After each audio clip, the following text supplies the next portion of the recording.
Domda yashaydigan odam uchastka olay deydi. Uchastkada yashaydigan odam dom olay deydi. Hozir sizlarga bitta dodda variant ko'rsataman. Qaranglar, огородni o'zi 1,5 sotuv. Akkuratni qilib o'rab qo'yishgan. 4 etajli g'ishli bankovskiy domimizni birinchi etaji. Mana bu yerda podvali bor, 2 ga 7 podval.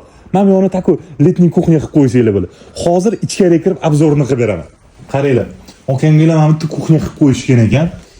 Uzun hol, вообще шикарный. Remontlari yaxshi, yomon emas. Mebellari ham bor. Mana o'ng tarafimizni okamlar ofis qilib qo'ygan ekanlar. Qaranglar, вообще dodda-ku. Endi bu sal yashayman desanglar persinovka qilish kerak-da. Zal qilsanglar bo'ladi, chotki bo'ladi. Hamma narsa qoladi. $150,000 baholaymiz shu xonadonni. Olmazor tumani Mirzo G'olibda joylashgan. Beruniy metrogacha 1 kilometr va 1,5 kilometr. Mana bu ikkinchi xonasi.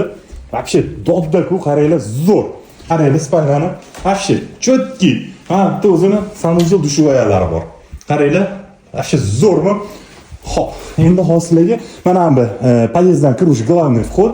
И mana bu yoq tarafda sanuzel vanday bor. Qaranglar. Ushbu xonadonni $150,000 startoviy baholayapmiz. Ya'ni ozgina ustida savdolashadigan joylar bor. Pluslari ikkita yana собственный parkovочный joyi bor.